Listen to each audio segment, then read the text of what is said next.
Seja bem-vindo, Alide. Tudo bem? Obrigado, me sinto sempre bem-vindo no DCM, com o Fórum, com todos vocês, enfim, os veículos de comunicação, dentre eles se destaca muito a revista Fórum, o jornal da Fórum, e quero parabenizá-los por isso. Eu lembro muito bem dos tempos difíceis que vocês já enfrentaram. Mas continua, viu? A gente tem um imã para gado, né? Essa semana eles estão descontrolados. Eu, inclusive, qualquer hora eu vou fazer um texto sobre a minha franja, porque, gente, eles pegam no meu pé por conta da franja, que eu acho engraçado. Mas olha só, deixa eu passar para o Henrique, porque ele que fez essa matéria aí, para você explicar para a gente o impacto desse anúncio, Henrique. Pois é, Yara. Boa noite para o Alide. É um prazer receber vocês aqui. Uma honra grande para a Fórum também receber essa liderança palestina no Brasil. E a Fórum tem se colocado. Não se trata aqui de nenhum tipo de alinhamento. As pessoas acham que é um mero alinhamento editorial, ideológico, ou seja lá o que for, mas não é. Na verdade, a Fórum vai sempre estar do lado do respeito à dignidade humana, de valores como a proteção aos direitos humanos, e o que aconteceu em Gaza, nesses últimos 466 dias, foi uma vergonha que o mundo inteiro assistiu, e boa parte das potências se mantiveram caladas ou então se mantiveram fazendo um jogo duplo cínico.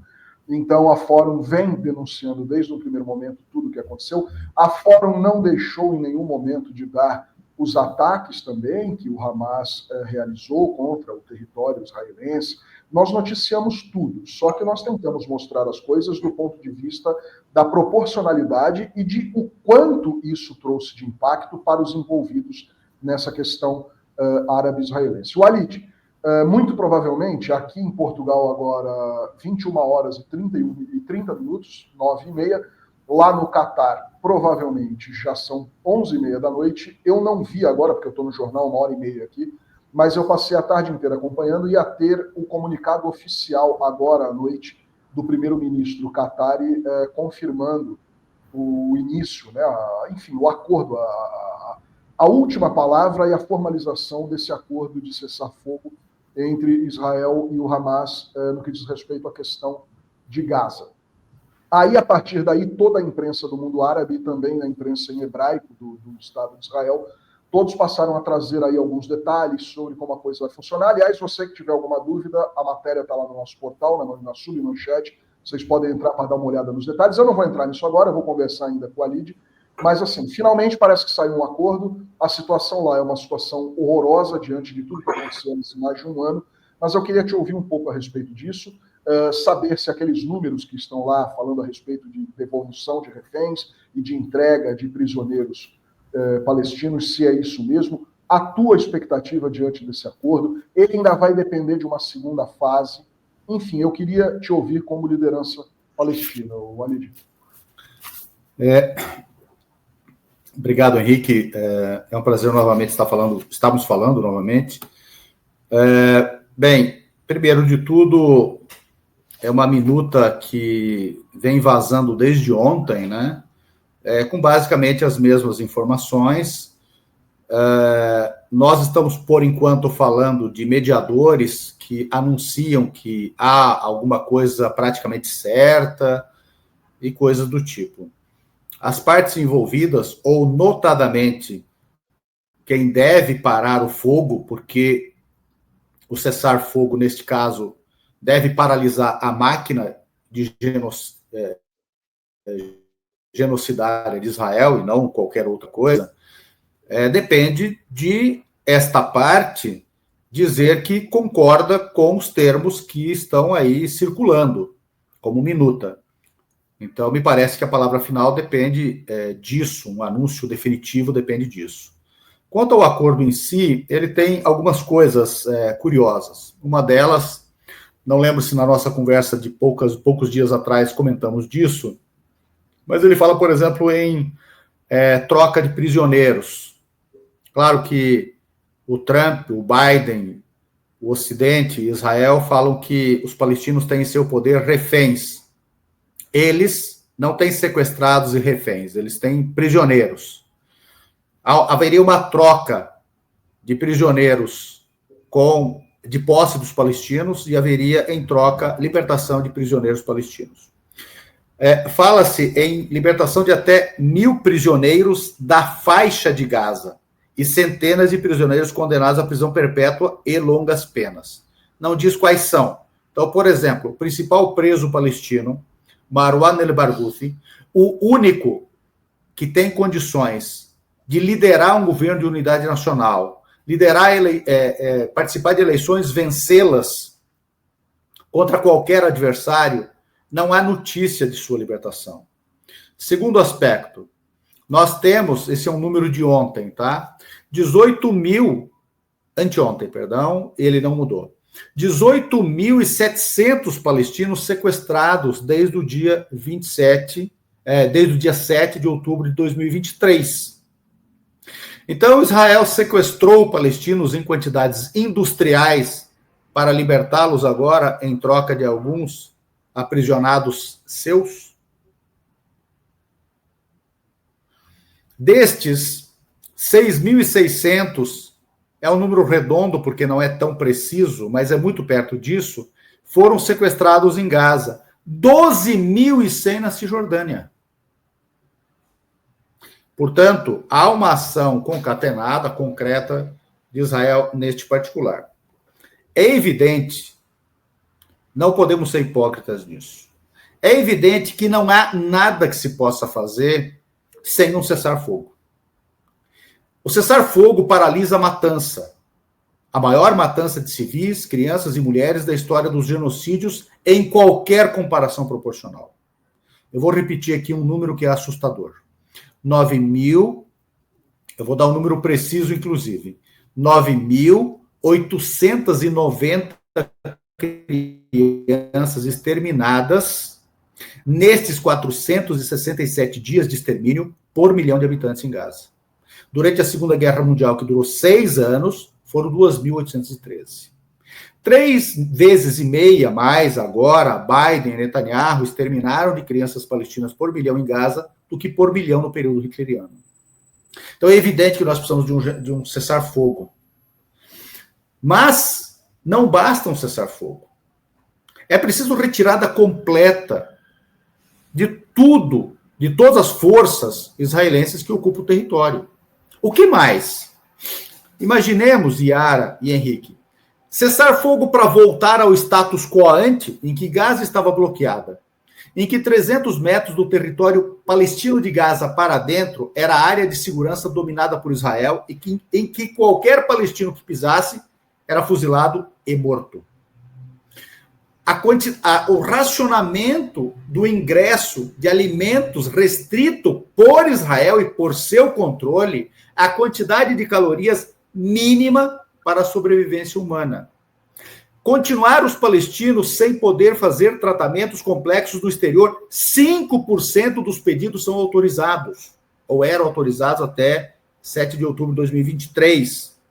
Continuar dificultando a reconstrução de Gaza, impedir a reinauguração, a reconstrução e reinauguração do aeroporto de Gaza, seguir impedindo a construção, aliás, a retomada da construção do porto de Gaza, seguir limitada a pesca, ou seja, proteína animal para a população de Gaza, na costa de Gaza, a 1/3 da milhagem de piscosidade ideal.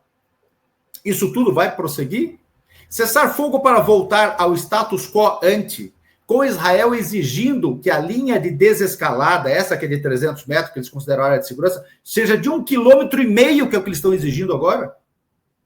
Cessar fogo para voltar tudo como era antes, e vocês informam bem, 57.000, nós estamos falando, vocês falam pelo menos 57.000, está correto, nós estamos falando de 58.610 pessoas exterminadas, considerando as 11.200 desaparecidas sob os escombros. Detalhe, a quantidade de pessoas desaparecidas sob os escombros, nós acreditávamos que diminuiria à medida que aumentaria o número de mortos oficiais. Pelo contrário, ela começou com 4.000 desaparecidos sob os escombros, foi para 5, foi para 7, foi para 9, foi para 10.000, está em 11.200 ao mesmo tempo que aumenta o número de mortos. Cessar fogo nós temos desde 2009, quando teve a grande matança de 2008, 2009. Afinal de contas, a Palestina vai viver até o seu extermínio final? Vai passar por quanto cessar-fogo? Então, nós temos que discutir isso tudo. Agora, é indiscutível, é necessário um cessar-fogo. A ajuda humanitária deve ingressar ao território, no mínimo, a quantidade que ingressava antes de 7 de outubro de 2023, que era de 600 caminhões, no mínimo, ao dia. Deve ingressar profissionais de saúde, equipamento hospitalar, inclusive para cirurgias complexas, e todos os profissionais de saúde possíveis para dar conta dos quase 120 mil feridos graves e mutilados. Deve ingressar medicamento urgentemente para dar conta dos 300 mil que tratavam de alguma doença antes do dia 7 de outubro de 2023, que não tratam mais, e dos 450 mil a 600 mil que adquiriram novas enfermidades em virtude da quase inabitabilidade de Gaza. É preciso um plano de reconstrução urgente. É preciso um plano de habitabilidade, de habitação desse território, enquanto a reconstrução acontece, urgente para 2 milhões de deslocados. É preciso gerar imediatamente renda, restauração econômica do território, 82% a queda do PIB neste período, aliás, no período de 2024, sem considerar o recuo do PIB de 2023. Ou seja, nós recuamos 82% sobre um PIB que recuou 50% no ano anterior. Nós temos 80% da população de Gaza desempregada. Imagine algum país do mundo com esse desemprego todo. Então, há que se falar em cessar-fogo, é necessário que haja um cessar-fogo, mas se o cessar-fogo for para que nós continuemos sob escombros e cadáveres, recuando ao status quo ante, um pouco até mesmo piorado, sem que se retirem da Cisjordânia, sem que parem a colonização da Cisjordânia e o confisco de terras, sem que haja uma solução definitiva para um Estado palestino soberano, com Jerusalém Oriental, sua capital, nós estaremos apenas num prelúdio de um novo genocídio. Walid, me chamou a atenção a maneira como foi comunicado, né, esse cessar-fogo. Quem queimou a largada foi o Donald Trump, né? Ele fez aquela rede social, True Social, né? Abre aspas, chegamos a um acordo para os reféns no Oriente Médio, eles serão libertados em breve, obrigado. Quem também fez um pronunciamento foi o Joe Biden, o atual presidente, que tenta aí colher os louros, né, dessa medida. E essa declaração dele, ele em nenhum momento, Walid, cita o povo palestino.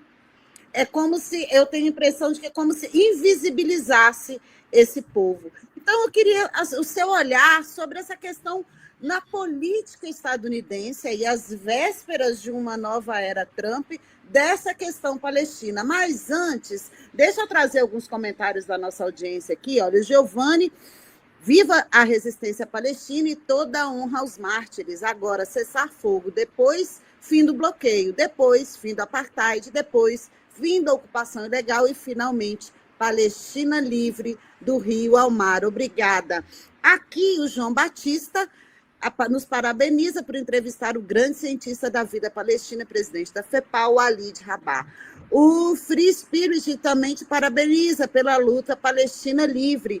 E aqui eu quero até celebrar, a gente tem uma pessoa nos assistindo direto da Palestina. Seja bem-vindo, Ruyad Rabah. E eu queria que você falasse aí sobre essa questão política, na geopolítica. Sabe que tanto o Trump quanto o Biden, quando eles falam em um acordo, eles dizem exclusivamente para a libertação de reféns.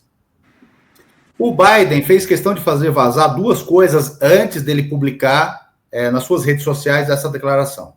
Anteontem, e na verdade nós estamos falando de segunda-feira, pelo menos desde segunda-feira, talvez domingo ou segunda, ele já fazia vazar que Israel estaria autorizado a atacar o território palestino se encontrasse razões de segurança, de sua segurança para isso.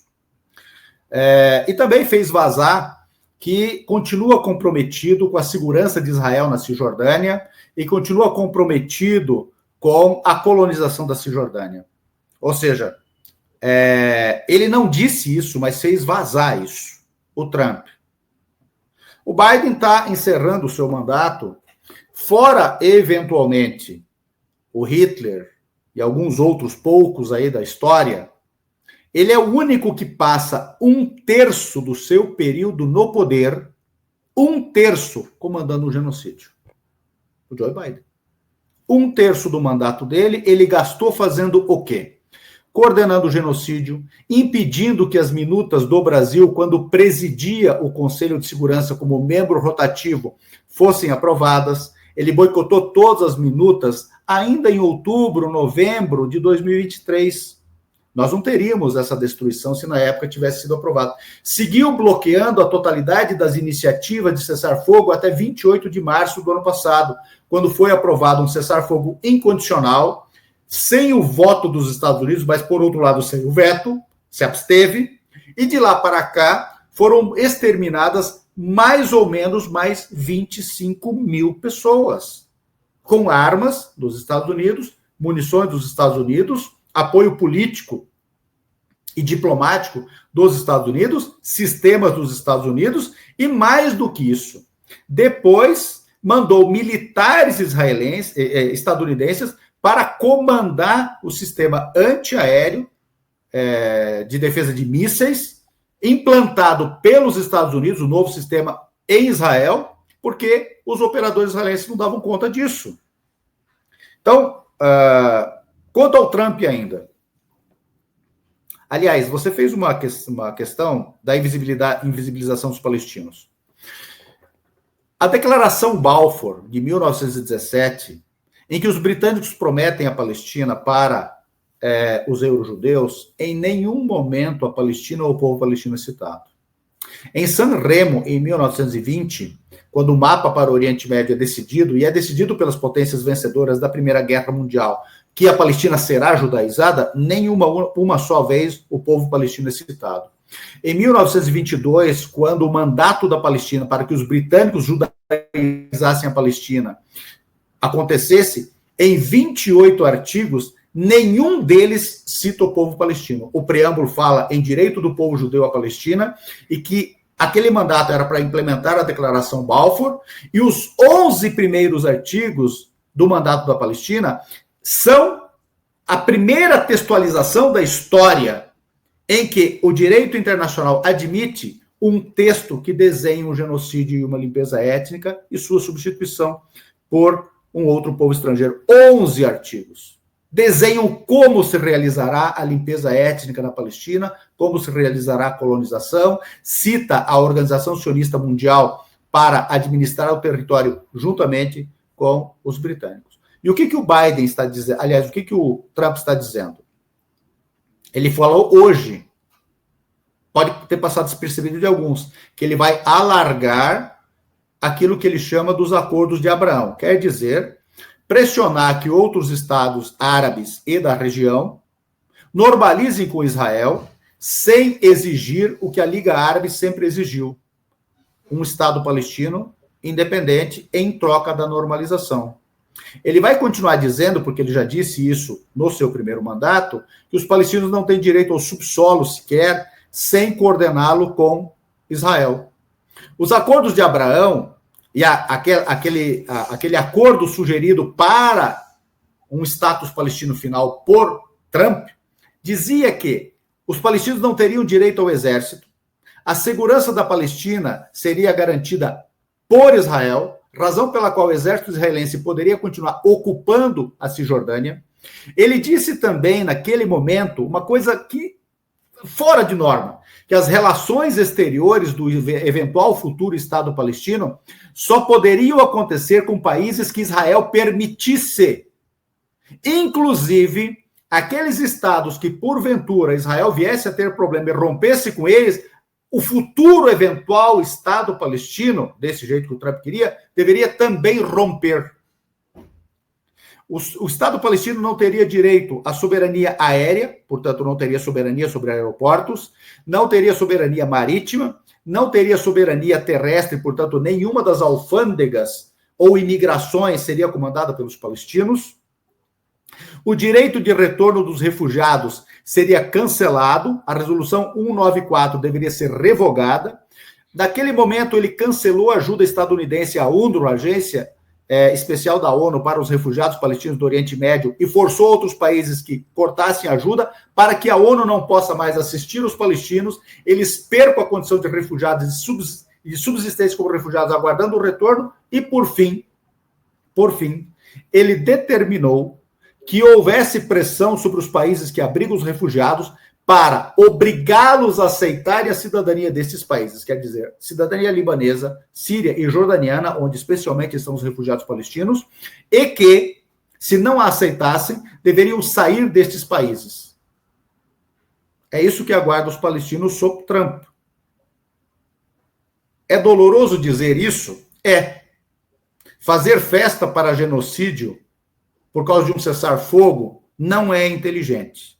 É inteligente exigir o cessar-fogo, exigir que se avance para além do status quo ante, e é necessário haver um Estado palestino com respeito ao direito internacional aplicável e às resoluções da ONU aplicáveis à questão palestina, e, por fim, se disto tudo, Henrique, Yara e todas as pessoas que nos assistem, não resultar uma reconciliação palestina efetiva como alcançada no acordo em Pequim do ano passado, resultar um governo de unidade nacional que, inclusive, administre Gaza em sistema de emergência para a reconstrução. Não haja reforma da OLP, Organização para a Libertação da Palestina, para que todas as forças palestinas estejam albergadas sob este guarda-chuva e reconhecimento internacional. Futuras eleições em todos os níveis para que a Palestina seja equacionada no futuro governo de unidade nacional para além do governo de unidade nacional de emergência. Se tudo isso não acontecer, nós ficaremos aguardando o próximo ataque, o próximo genocídio e soltar rojões para o próximo cessar-fogo. Vamos acompanhar, né? Por isso que eu digo, é uma boa notícia, imprescindível, mas eu gostaria exatamente de ouvir essa sua análise. E aí, o que significa? Eu quero trazer aqui, antes de passar para o Henrique, para a gente finalizar nossa entrevista, o Ruiadá, né, Rabá, ele contando que apenas 1 hora após anunciarem o cessar-fogo, Israel intensificou os ataques à faixa de Gaza, e já são mais de 30 mortos, gente. Dá vontade, a gente perde a fé na humanidade, né? Henrique, para a gente finalizar aqui nesses minutos finais. Walid, eu queria... Essa pergunta, ela assim, vem num momento muito prematuro, como você disse, a gente estaria aí ainda na expectativa de um primeiro passo de uma longa caminhada de quilômetros, mas a gente sabe que com o nível de danos que foi causado ali ao grupo Hamas, que era o grupo que comandava politicamente Gaza, há uma desarticulação muito grande diante de tudo que aconteceu, de todos os ataques e baixas que sofreu.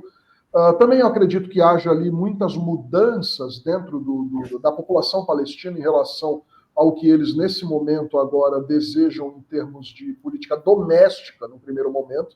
Você disse que espera que a comunidade internacional, de alguma maneira, permita que Gaza agora seja reconstruída de uma forma autônoma e voltada para todos esses interesses que deveriam vigorar desde sempre. Mas, num primeiro momento, dá para a gente ter uma noção de que lideranças poderiam agora... Vamos imaginar que esse primeiro passo foi dado, realmente parou, algumas coisas voltam ao que era, digamos assim, normaliza-se antes do 7 de outubro. Dá para imaginar agora quem assume a frente aí, politicamente falando, em Gaza?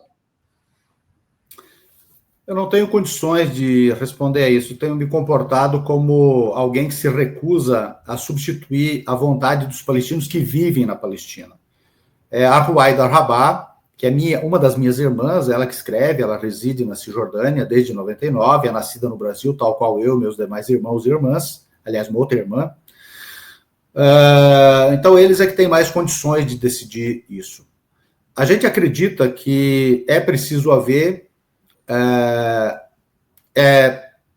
as conversações que aconteceram, para a gente falar mais concretamente,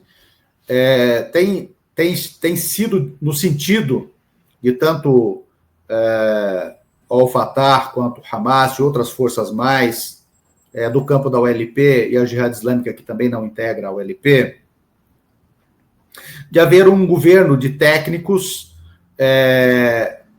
de consenso entre todas as forças para gerir a reconstrução de Gaza, administrar o território e encaminhar para que Gaza e Cisjordânia alcancem uma realidade não mais separada, separação territorial, separação populacional, separação política, que é o que Israel quer. Israel e o sionismo querem que os palestinos percam as suas identidades comuns de Cisjordânia e Gaza. De Cisjordânia e Gaza com os palestinos que estão nos territórios palestinos de 48 que se tornaram Israel. Tanto os que estão no que hoje é considerado Israel, quanto os que estão na Cisjordânia, quanto os que estão em Gaza, percam o contato com aqueles que estão em Jerusalém, que são quase 300 mil, e que têm o status apenas de residentes. Enfim, que haja um fracionamento da palestinidade em todos os sentidos, cultural, espiritual, linguístico, já que Israel quer proibir o árabe em breve naquilo que é Israel, que é uma das premissas da lei que torna o Estado de Israel exclusivamente judaico de 2018, aprovado com o apoio dos trabalhistas, da esquerda israelense, essa esquerda limpinha sionista, né? Então, nós esperamos que eles alcancem isso. Nós aqui clamamos pela unidade palestina, mas nós não podemos governar a Palestina. Nós estamos na diáspora, eu não vou ser atacado aqui, vocês não vão ser. Se comportar como guerreiro de sofá é uma coisa muito feia. Eu abandonei isso há muito tempo, não sei se algum dia eu pratiquei isso, eu teria que recuar no tempo, aí numa hipnose talvez, para ver se eu me comportei dessa maneira em algum dia, mas eu prefiro, a partir da diáspora e do conforto dela, ter juízo e desejar o melhor para os nossos irmãos. Eu condeno veementemente aqueles que ficam urrando aqui, ajudando a separar os palestinos, ao invés de, com a sua solidariedade, desejar e trabalhar para que os palestinos estejam unidos. Olha, obrigada, viu, pelas suas palavras, Walid, muito ponderadas. Eu me comporto exatamente como você no que diz respeito a feminismo, sabe? Eu acho muito engraçado eu estar aqui no Brasil, na minha situação, e ficar dizendo o que uma mulher palestina, do Oriente Médio, na Arábia Saudita precisa, ou em África, né? Então, acho que a gente tem que aprender a respeitar a autodeterminação, né, dos povos, você sabe que eles vivem lá. Aproveitando esse teu gancho, eu e o Henrique devemos ter uma idade muito parecida, você é uma jovem perto da gente. Eu sou mais velha do que o Henrique. É? Eu estou com 51, com muito... Ô, Henrique, 43. Você tem que se cuidar um pouco mais, Henrique. Ó, a Yara aí. Tem que beber e fumar mais. Mas assim, a gente viveu um pouco, alguns mais, outros menos, eu tenho 58 anos, mas quando estava no movimento estudantil universitário, e a gente manifestava solidariedade à África do Sul, ao povo sul-africano contra o apartheid, nós nunca dissemos o que o CNA deveria fazer. Nós nunca dissemos o que a liderança sul-africana contrária ao apartheid deveria fazer. Se ela deveria ou não deveria conversar com Friedrich de Klerk, Peter Botha, e assim vai. Nós queríamos o fim do apartheid. A liderança sul-africana, o povo sul-africano, deveria tomar o seu destino em suas mãos sem o apartheid. Era isso que nós pedimos. Para a Palestina, nós pedimos a mesma coisa. O povo palestino terá discernimento para tomar a melhor direção, conquanto nós ajudemos nisso.